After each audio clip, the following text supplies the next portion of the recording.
Hello. So as you might have guessed from the background here, I'm quite excited about AngularJS. It's something I've been using for a couple of years now. I'm Butler, and I work at something called Simple with these guys. We mainly build web applications for startups, kind of guide them through their first couple of years, and kind of build their minimal viable product and kind of set them off into the world with investment and employees. A few things. We built Skadoosh, a fashion-based social network. Contact Server is one of our products for managing your contacts. We've got one. Ruzik kind of allows people to build websites with socially contributed content.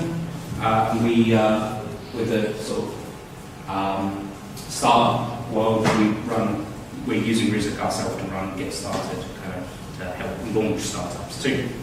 And finally, we build our own tools. This is a SaaS runner. Why am I telling you this? I'm not here to promote Simple Web. I'm not doing a talk on Simple Web. Our company is quite unique in terms of, because we kind of guide startups for the first year, we get to play with a lot of frameworks. These are some of the frameworks, a few of the frameworks that we've worked with over the last couple of years.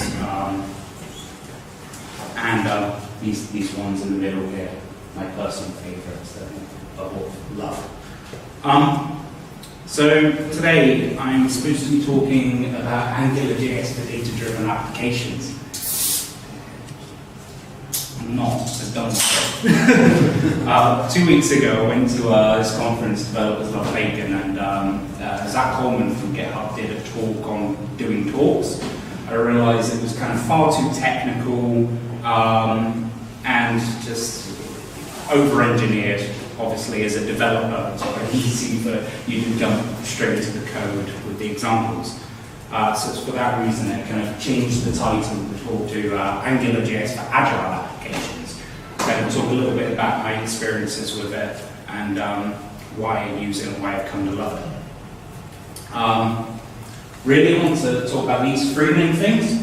Why you might need it, why it's awesome, and I'll talk a little bit how it works with some live examples, but that'll be a little bit at the end. And on that note, if anybody has an Android phone with Google Chrome, you may want to join the AngularJS network sometime during my talk. I'll give a few more instructions a bit later on. So, why we need it? Building applications is really fucking hard. Anyone who works building applications knows this. And the worst thing is when you kind of go in a direction and you lock yourself to doing things one way because you're so single-minded on one idea. And this is the best example, something I like to call the jQuery way. It's kind of how we used to do things, and I want to talk about how we come away from that. And in particular, I want to talk about this little button down here. I'm very sorry for the people at the back. Feel free to stand up. Be fine. I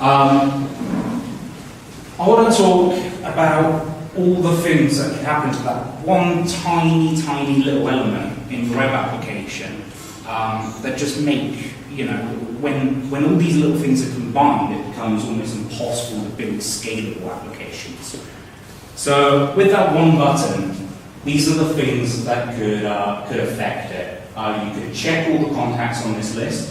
You could uncheck them all. You could check a single one. Contact could get added to your address book, or it could get removed. This is a little app we built, by the way. These are all the things we need to handle. So the button can become disabled. You've got a little number down here saying how many contacts you've checked, and one here which says how many there are in total. And when you combine all those things, you need to end up handling all these events. And you can't even see that. I originally put this slide together and thought, nah, nobody's going to be able to see that. But that's this, and this, and this.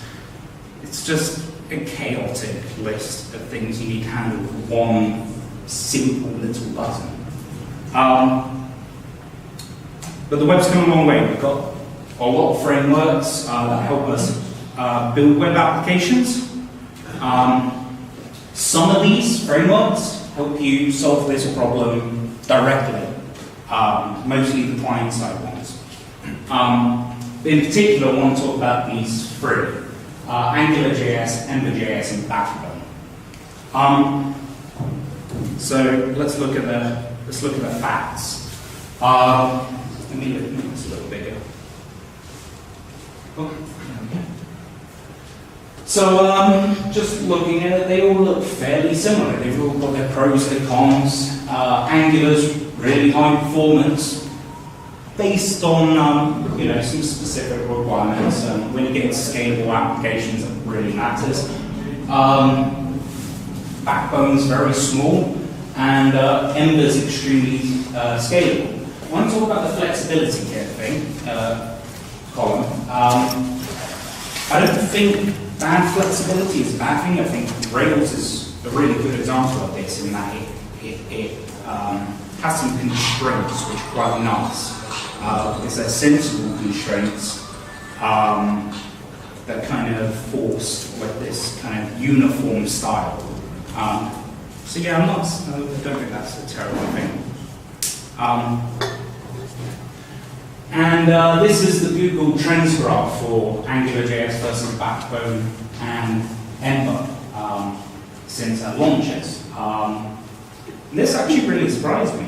It's really taken off. I think it might be cut off, I don't know. But this is what really surprised me. Angular and Backbone were released in the same month, October 2010. But you don't even see it on the graph until about here. So I started looking into why, and didn't really find anything concrete, but I think it's mainly down to Angular's got this crazy steep learning curve. It's quite renowned for it. And that's partly due to the way that they kind of built the language in a way that's a bit different to what's preceded it. They've kind of not based it off anything. Ember's very Rails-like, for example.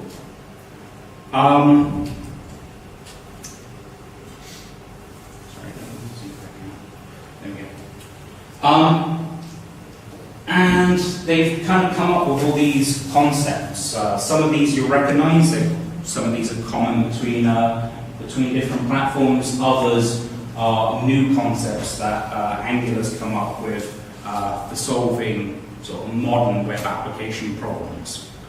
But the difficulty has really been with the Angular docs, which I think this image here reflects very well. So you can see all the components. There's a guy, he's in a tuxedo, he's got a sewing machine, this in the background, and a FedEx van down a ditch. You see all the components are all there. Fucked if you know what's going on. A little thing that can help you with that. Yeoman is a generator that helps you set up good workflows for projects. And it's got a great Angular generator to help you get set up. So what it will do for you is it will set up your app structure, bit like this. And when you want to generate things like a controller, you run a command, yo Angular controller user. And it will generate sensible, quite readable code for you with an example, a very, very small example of how to use it. So even though I call this users, it really doesn't know what I'm on about, so it's populated this, this list for me. I can use straight away in my view. A little bit of overlap has kind of brought me onto why it's awesome a bit. So Angular describes itself as, there we go. Angular describes itself as what HTML would have been had it been designed for building web applications. That was the case until a couple of weeks ago. I think I know why. I prepared the next slide before this. But what this really should say is Angular is what HTML will be. Please hurry the fuck up, W3C. And that's partly down to the web component spec.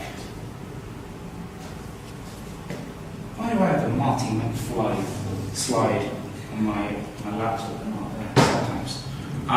Partly down to the web component spec, which provides these things, templates, shadow DOM, mutation observers, all the things, the core components that Angular needs to run. And beyond this, Angular provides more things. It provides lots of little helpers on top of these things, a bit like jQuery does with its methods like click and all of its event handling and its scrolling and things like that. And I don't think that will go away, but these are the core components that kind of make that all work. And why I think it's really awesome is this is the future. So Angular is really driving the specification for web components forward. It looks like we'll have it quite commonly across browsers in a year or so.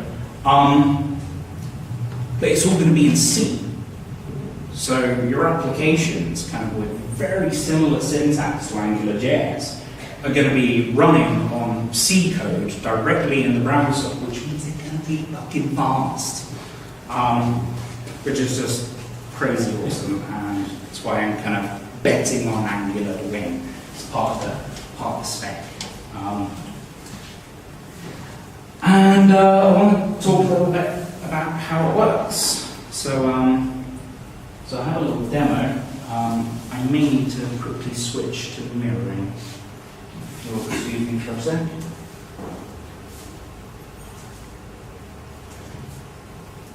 Oh yeah, it's up there, isn't it?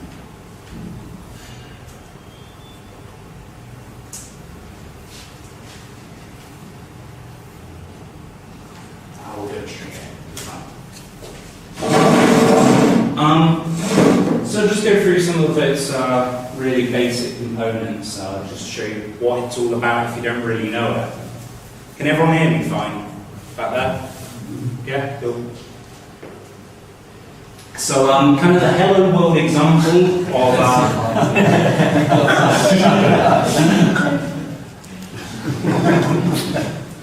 many fails, wow. Kind of hello world example of AngularJS is the data binding. So it's got quite rich two-way data binding, unlike Backbone, which is one-way. So here I've got an input, so you can see the markup on the right and the code on the left. This particular example has no JavaScript code example. You just include the Angular library and it will just work with those two lines there. So here I can type in Briz Tech. God, this is hard looking the wrong way. Type Briz Tech and it will render it out into this little field here. Extending that a little bit further, I've got an input here, which is bound to this number model. And here I can see this is the number representation. And as I change it, you'll see it updates. But you can also extend this with some built-in filters. So this is the built-in number filter, which will just round it based on how many decimal points you put after the colon, and the currency filter, which you can obviously change. You've got full support for every currency. And you can also build your own filters. So this is really useful for manipulating data. So this is a very basic filter called reverse, which I wrote. And if I type low risk tech, it will just reverse it. So the code for that is just this. So I've got a filter called reverse. It takes some text. It will return an empty string unless the text is provided there. Otherwise, you'll get undefined in your view. And it will just reverse it. It's fairly simple JavaScript. But you can also apply that to other things. So this is an example of both a controller and using a filter for that. So how do you get data in? Here in my controller, I've got basic controller here defined. It takes a scope. So the scope is this mysterious object where you just perform all your actions against. It's kind of like your middleman for doing anything. And on that scope is labels. So you've got Alpha, Bravo, and Charlie in here. And in the HTML or in the view, I have my labels being rendered out, and I've got another filter called label color, which strips down that object and just renders the colors from the list.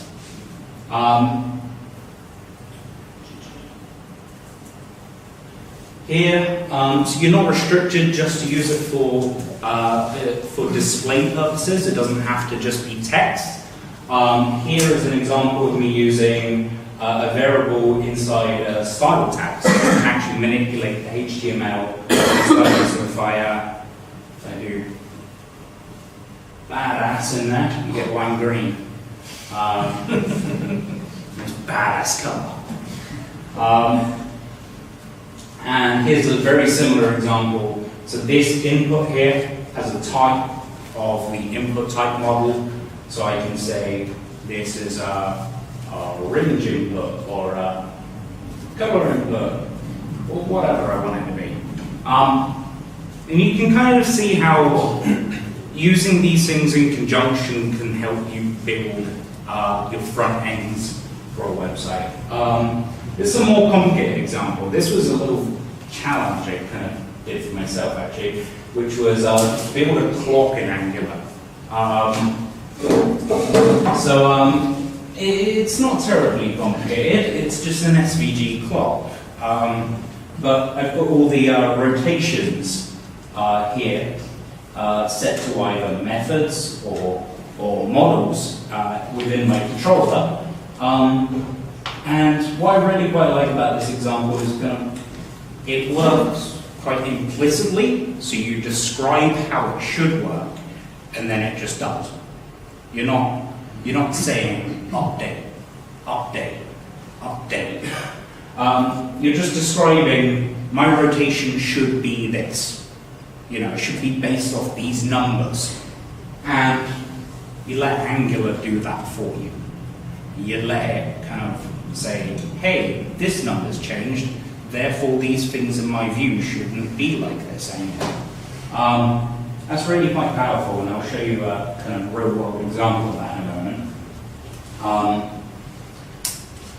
Here is an example of using methods from your views. You'll need them. So here I've got a controller called actions controller. I've got a counter which is set to 0, and a method which just adds to the counter. I apologize, actually this is slightly outdated. I've just realized. This method takes an argument and it adds the argument to the counter. I've got to update that. And then in the HTML here, we've just got this little add button. Completely forgot to update it. HTML is updated. So we've got this add button which calls it without any arguments. It defaults to 1, and add many calls it with the number 10.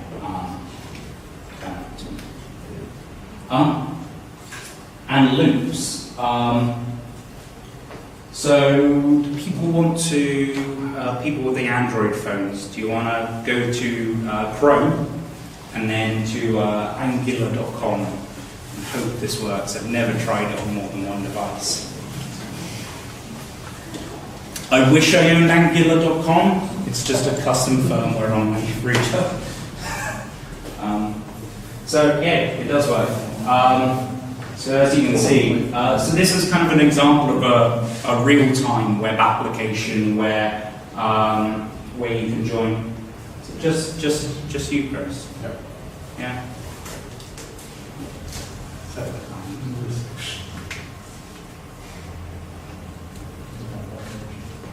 Okay, that's me. Yeah, I really had no way other than inviting 90 of my best friends to test this. But hey, Is that right, Angular.com? Is it Angular? yeah, Angular.com. Chrome. Yes, no www. That won't work. That seems to go to Angular Momentum Graphics. If you're connected, sorry, you have to be connected to the AngularJS Wi-Fi network. If you were listening at the start, you would have known that. I think your Wi-Fi is dying, mate. It could be, yeah. Just refresh the page if you want to just try and refresh it quickly. Give it 1 second. I'm on it. Just play AngularJS. Nah, no good. You saw it momentarily. That was kind of an example of a real-time application, and as you can tell, Angular's great for that. It worked really well. All my routers. But what about a persisted application? One that uses a backend. Sorry, refresh the page. I lost all this. Okay.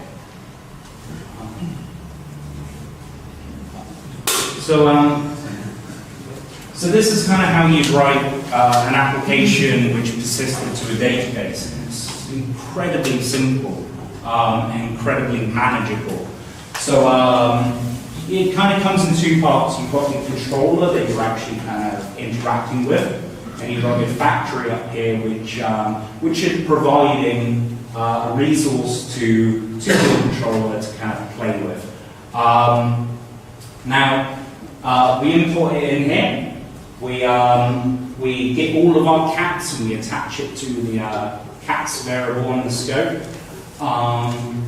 and just by calling cat.index. That's literally all the code that you need to pull it down from the server.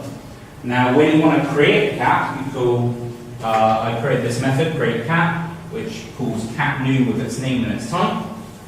And it's calling it here with Jeff and Tabby. And that will post it up to the server. If you want to update it, for example, I've not really got it there, but this cats object here, if you get cats object item 1 in that index, and then you just call update on it, give it some new variables, and it will put that up, or call delete on it, and it will remove that resource. It's really quite manageable. And finally, I kind of want to go back to that example that I was talking about before, and how you can use this in a real-world application. So this is a mobile app we built for ContextZilla, and if you watch the data on the right, that's going to update as kind of methods are being called and APIs are responding and things like that. But the view is never mutated. We never say to the DOM, remove this view, add this view. We never say, remove this class, add this class, or, change this number even. Everything in the view is purely described from this set of data here. So if I just play this, you'll see comes in. So loading's gone to true, which brought the loading up. Users now set, which means we should be in the address book view because the address book wasn't set. And then we've got our list of contacts. We're going to check them. all the way through. That kind of defines that that should be a checkbox. And then you've got this complete variable that's been set to true, which kind of takes us through it, and then we go back to the main step by unsetting the complete variable. And you just describe, like, this view should be shown if the user isn't set. So if I jump back to the very start here,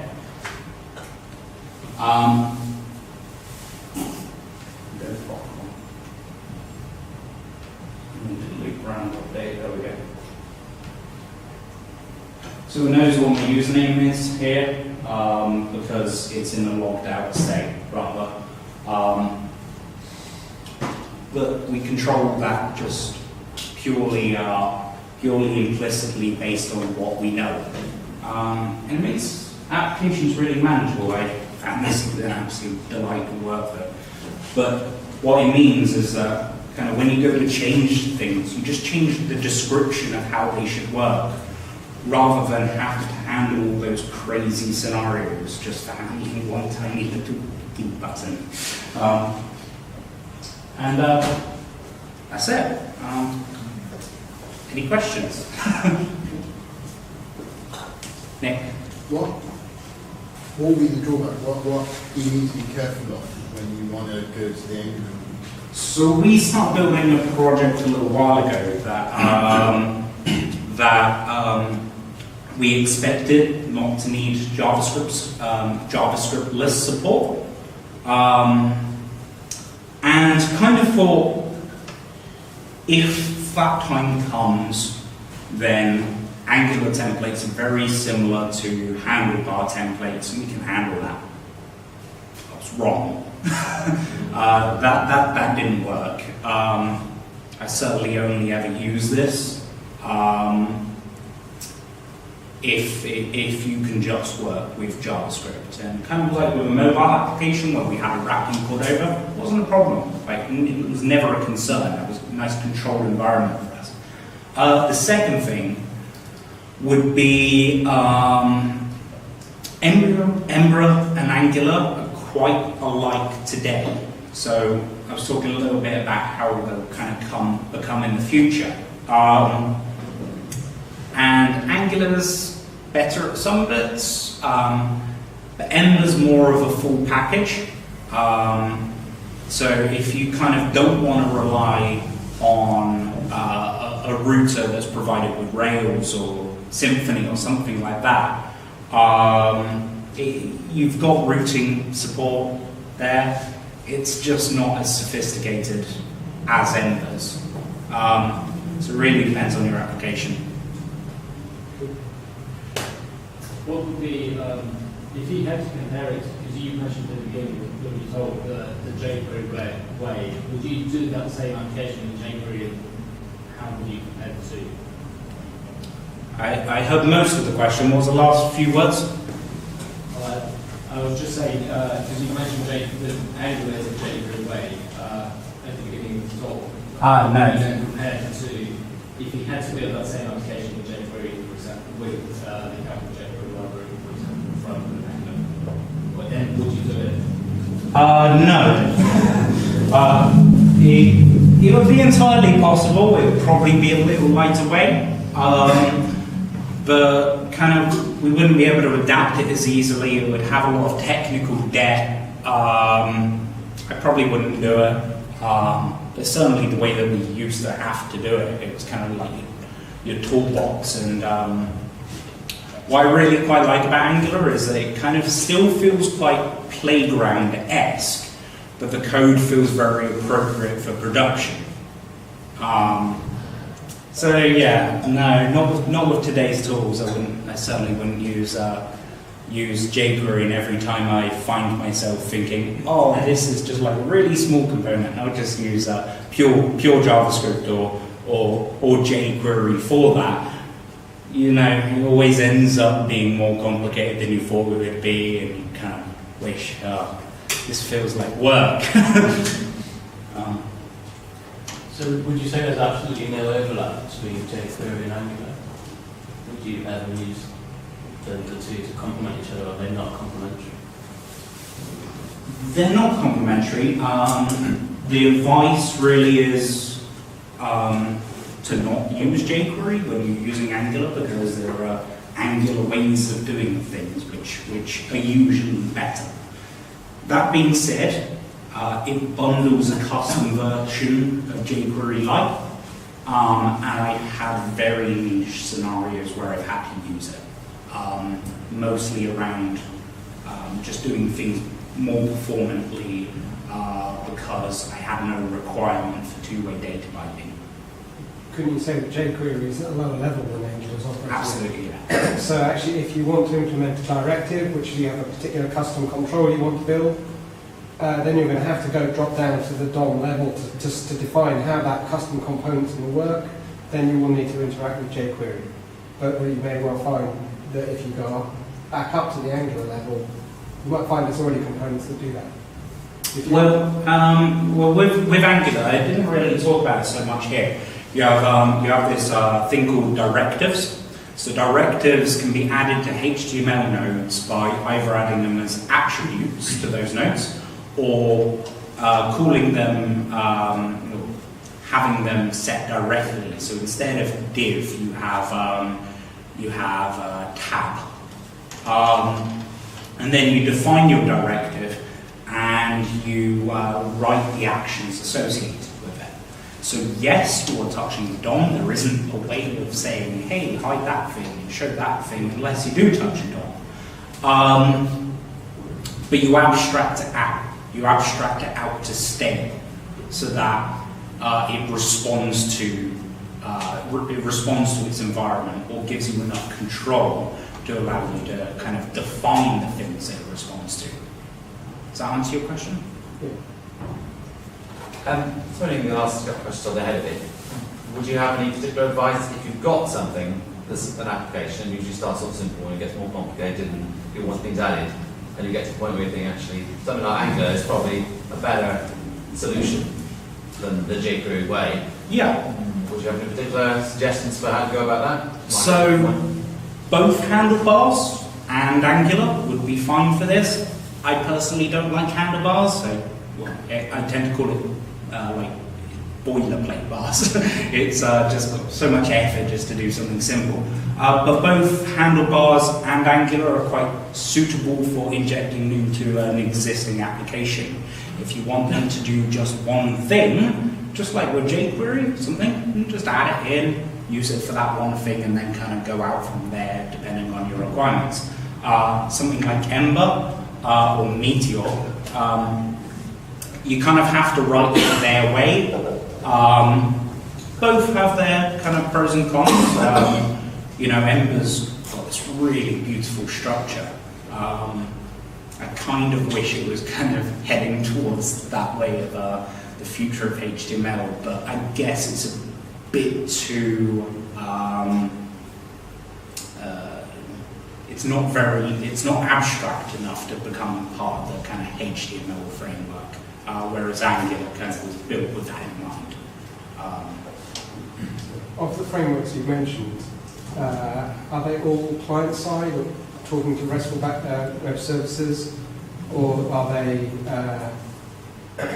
Jump back. So a few of these client-side, the ones that are highlighted there, are all client-side libraries. Is it Meteor service? Meteor has both a client-side and a server-side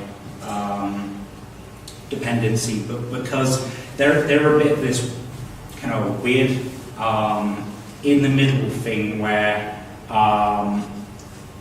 it's all handled over WebSockets. So there's both a client-side and server-side aspect to it. But Meteor is unlike the others. But in your production code, have you ever found two-way data binding really useful? Because to me it seems one of those things which is nice in demos, but actually I don't like it in Google when I start typing in the search engine, it starts showing me results. When I press enter and nothing happens. It's one of those, actually have you found production use cases for it? Yes. Could you give an example? No! It's in production, or it's in development, right? So imagine you've got an address book.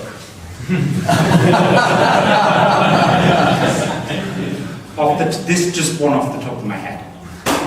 Imagine you've got an address book, and that address book's full of contacts, and you want to both read those contacts. So you might want to filter them, or you might want to search through them.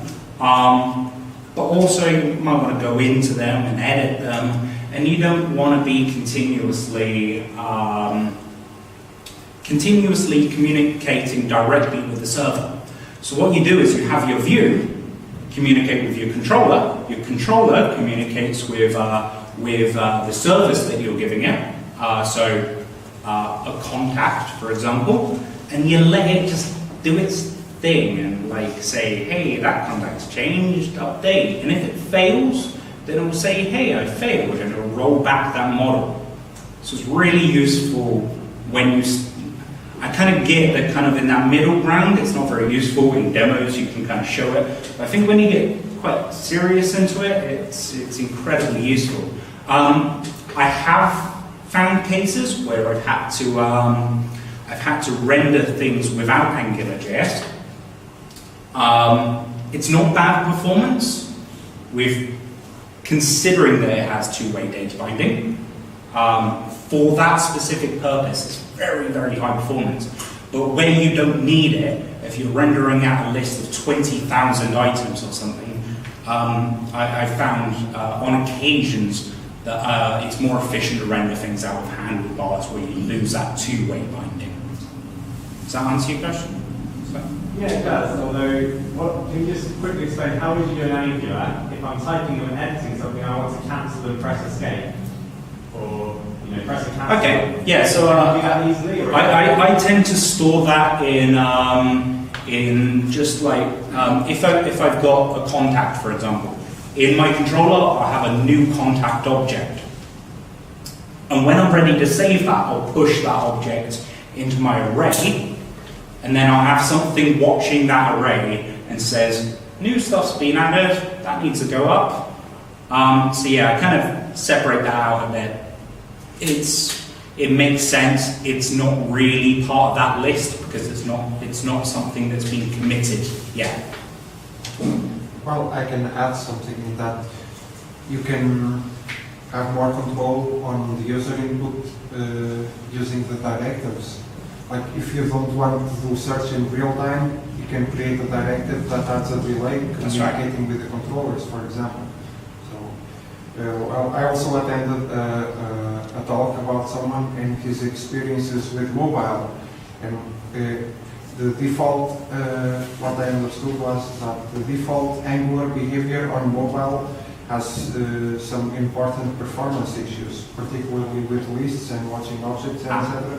But so around the performance issue. Yeah, but that's the default behavior. If you need something different, there are already community components that you can reuse to improve those aspects. We ran into performance issue with this in development project because it's quite a big application, and I managed to get around that by being quite careful about where my scopes were. So kind of the scope is all of your concerns. So any concern that I have, I should be able to, talk to that scope. But anything that's not a concern of one thing should be a different scope. Now, in cases you might need to communicate to those things, but it's quite uncommon. And I just found that using the tools that are really provided me quite liberally really gave me a lot more performance because my scopes were small, and it meant that all the free stuff that you get with Angular wasn't causing a major performance overhead because they'll only ever perform it when something changes within that scope. Should you do one? How's the compatibility with all the browsers and all the smartphones? It's IE8 Plus. Don't need to talk about Firefox and whatnot. And mobile browsers, anything really. Well, I've never tried it on a BlackBerry, but who gives a fuck? Yeah, it's really very good, and I've never used it myself, but they provide an IE7 migration file as well, so you can support further back. I've never really found use for that though. Right. Cool. Thank you very much.